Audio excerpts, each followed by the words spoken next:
안녕하십니까? 행복한 목요일입니다. 하나님의 은혜 속에서 시작되는 하루, 하나님이 부어주시는 풍성한 사랑으로 행복하고 기쁨 가득한 삶이 되시기를 주의 이름으로 축복합니다. 오늘은 시편 82편의 말씀을 통해서 하나님만이 공평하십니다 라는 주제로 함께 은혜를 나누도록 하겠습니다. 요즘 우리 귀에 많이 들리는 이야기가 공정과 정의라는 이야기죠.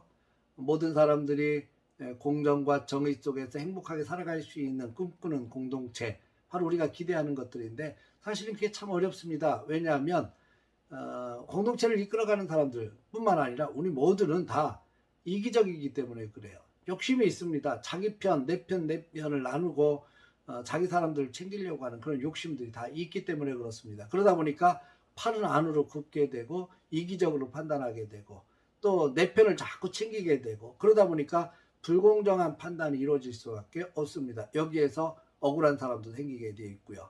더더군다나 가난한 자나 고아들, 곤란한 자, 빈궁한 자, 궁핍한 자, 이런 사람들은 더 큰 불이익을 당할 수밖에 없는 거죠. 왜냐하면 이들을 챙겨줄 사람이 없기 때문입니다.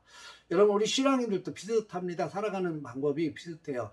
우리가 하나님의 말씀을 붙들고 믿음 안에서 달려가지만 여전히 우리들에게서도 이기적이고 욕심이 가득 차 있고 네 편 내 편을 챙기는 그런 모습들이 여전히 우리에게도 드러나기 때문에 그렇습니다. 그러다 보니까 하나님께서 기대하시는 공정과 정의로운 세상, 가난한 자들 건져내고 궁핍한 자들을 잘 챙길 수 있고 고아나 과부들을 챙겨가면서 함께 행복한 공동체를 만들어가는 데 있어서 상당히 걸림돌이 될 수밖에 없습니다. 이것을 어떻게 뛰어넘어서 하나님이 기뻐하시는 공동체를 세워갈 수 있을 것인가가 가장 큰 고민이죠. 우리는 두 가지 원칙을 지켜야 합니다. 하나는 공정과 정의, 하나님이 기뻐하시는 삶을 살기 위해서는 원칙이 필요해요.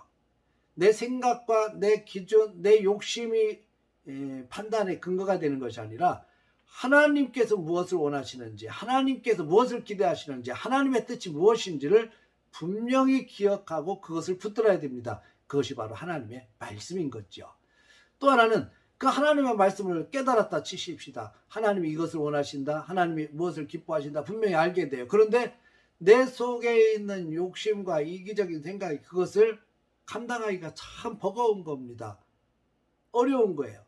이것을 뛰어넘을 수 있는 힘이 생겨야 됩니다. 그것이 바로 성령의 도우심입니다. 그러니까 하나님의 말씀을 깨닫고 그 깨달은 말씀을 내 삶 속에서 펼치기 위해선 내 욕심과 이기적인 생각을 뛰어넘을 수 있는 힘이 있어야 되는데 그것이 날마다 도우시는 성령의 힘과 능력인 것이죠. 이 두 가지를 꽉 잡아야 됩니다. 하나님의 말씀과 성령의 능력, 이것을 꽉 붙잡을 때 우리 하나님이 기뻐하시는 삶, 이기적인 삶이 아니라 다른 사람들을 배려하고 가난한 자들과 궁핍한 자들, 곤란한 자들을 함께 건져내고 행복한 공동체를 이뤄나갈 수 있는 중요한 힘을 얻을 수 있기 때문입니다. 오늘 시편 82편을 통해서 깨닫게 되는 중요한 사실 한 가지가 있습니다. 하나님만이 공평하시다는 사실입니다. 하나님만이 공평하시다. 하나님은 언제나 공정하게 다스리십니다. 하나님은 언제나 정의롭게 세워가십니다. 우리는 그분의 다스리심 속에 있다는 사실을 우리는 기억할 필요가 있습니다. 지금 우리가 살아가는 불공정한 사회 속에서 힘들고 어렵게 살아가지만 하나님 앞에 섰을 때는 하나님은 공정한 판단으로 우리를 세워가실 것입니다. 공정하게 판단하시고 공정하게 칭찬하시고 공정하게 상급을 주실 것입니다. 하나님 앞에서 결단은 분명히 공정할 것이기 때문입니다. 사랑하는 성도 여러분, 그 하나님의 다스리심 속에서 오늘 하루의 삶이 펼쳐져 갈 것입니다. 하나님은 불꽃 같은 눈동자로 우리를 보고 계실 거고요. 우리는 그분의 힘을 힘입어서 하나님의 뜻을 이루어가는, 그분의 다스리심 속에서 하나님의 뜻을 이루어갈 수 있는 축복의 삶이 되시기를 바랍니다. 한 손에는 말씀을, 한 손에는 성령의 능력을 가지고 오늘 하루 하나님의 뜻을 이루어드리는 복된 날 되시기를 주님의 이름으로 축원합니다. 할렐루야.